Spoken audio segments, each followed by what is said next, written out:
అయితేనులా ఒక ముచ్చట గురించి మనం మాట్లాడుకోవాలంటే ఏంటిదంటే ఫ్రీ బస్సు. మరి నిజానికి ఫ్రీ బస్సు వల్ల ఏదన్నా లాభం ఉన్నదా అంటే మరి కొంతమంది మహిళలు ఏం చెప్తున్నారంటే నిజానికి అయ్యా ఫ్రీ బస్సు వల్ల మాకైతే ఎలాంటి లాభం అయితే లేదు. ఎందుకంటే చాలా మంది ఫ్రీ బస్సు వల్ల గొడవలే కానీ కొట్లాటలే కానీ ఇట్లాంటి సమస్యలు అయితే వస్తున్నాయి.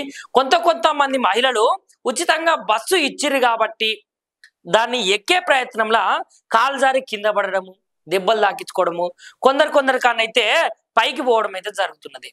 మరి నిజానికి ఫ్రీ బస్సు పెట్టి ఈ కాంగ్రెస్ ప్రభుత్వము ఎవరిని ఉద్ధరించింది? ఫ్రీ బస్సు పెట్టినటువంటి ఈ రాష్ట్ర ప్రభుత్వము మరి స్థానిక ఎలక్షన్లేమో ఎందుకు పెట్టలేదు? మరి స్థానిక ఎలక్షన్లల్లో బీసీలకు 42% రిజర్వేషన్ ఇప్పుడే ఎందుకు కల్పించాలని నిర్ణయం తీసుకున్నది? కేవలము ఏందంటే ఇప్పుడు మహిళలు ఇళ్లలో ఉంటారు, మహిళలకు ఫ్రీ అని చెప్తే మహిళలు అయితే బస్సు ప్రయాణం చేస్తారు. మహిళలు చెప్పినట్టు వాళ్ళ ఇంట్లో ఉన్నటువంటి ఆ ఓట్లు ఏవైతే ఉంటాయో వాళ్ళ భర్తదే కావచ్చు, కూతురుదే కావచ్చు, కొడుకుదే కావచ్చు, ఇంట్లో మహిళ చెప్తే ఆ ఓట్లు తప్పకుండా పడతాయని కేవలం ఓట్ల రాజకీయంతో వాళ్ళైతే ఫ్రీ బస్సు అనే కాన్సెప్ట్ అయితే పెట్టిరు. ఇంకొక ముచ్చట ఏంటంటే మొన్నటికి మొన్న ఏం జరిగిందంటే కొంతమంది ఆటో డ్రైవర్లు అయితే అక్కడికి పోయి ధర్నాలు చేసి వాళ్ళైతే అది ఇది హంగామా చేసిరు. ఎందుకు? ఈ ఫ్రీ బస్సు పెట్టడం వల్ల ఆటో డ్రైవర్ అన్న కార్మిక సంఘాలు ఏవైతే ఉన్నాయో వాళ్ళకైతే జీవనోపాధి అనేది తగ్గిపోతున్నది. ఒకప్పుడు ఈ ఫ్రీ బస్సు పెట్టినప్పుడు ఆటోలకైతే బాగా డిమాండ్ ఉన్నది కదా.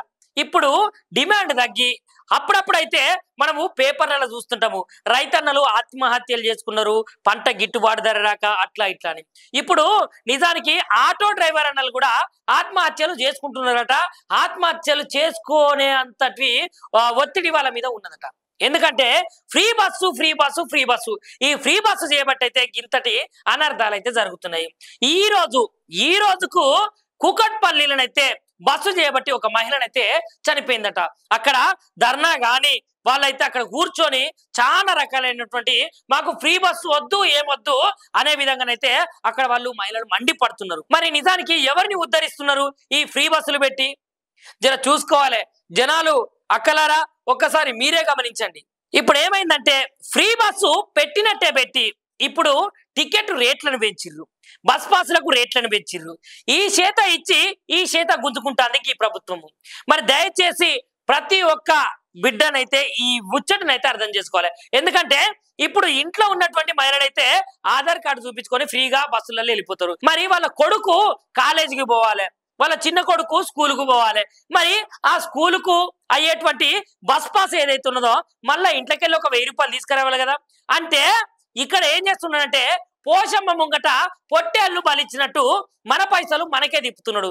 ఈ చేత ఇచ్చినట్టే ఇచ్చి ఈ చేతులకు వెళ్ళి గుంజుకుంటాడు. మరి ఇట్లాంటి ప్రభుత్వాన్ని మనం గెలిపించుకున్నది అని జనాలు అయితే అంటున్నారు. దయచేసి మహిళలారా, అదే విధంగా ఇక్కడ ఉన్నటువంటి తెలంగాణ రాష్ట్రంలో ఉన్నటువంటి అన్నలారా ఒక్కసారి ఆలోచించాలి. ఎందుకంటే ఇట్లా చేయబట్టి పురుషులు వాళ్ళు ఆఫీసులకు చాలా మంది వెళ్తారు కాబట్టి వాళ్ళకైతే బస్సుకు ఛార్జెస్ ఎక్కువైతున్నాయని వాళ్ళైతే చెప్పగానే చెప్తున్నారు.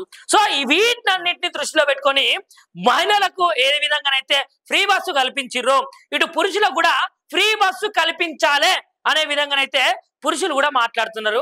మరి చూసుకోండి, లైక్ చేయండి, షేర్ చేయండి, సబ్స్క్రైబ్ చేయండి. మరిన్ని వీడియోల కోసం బెల్ సింబల్ పై క్లిక్ చేయండి.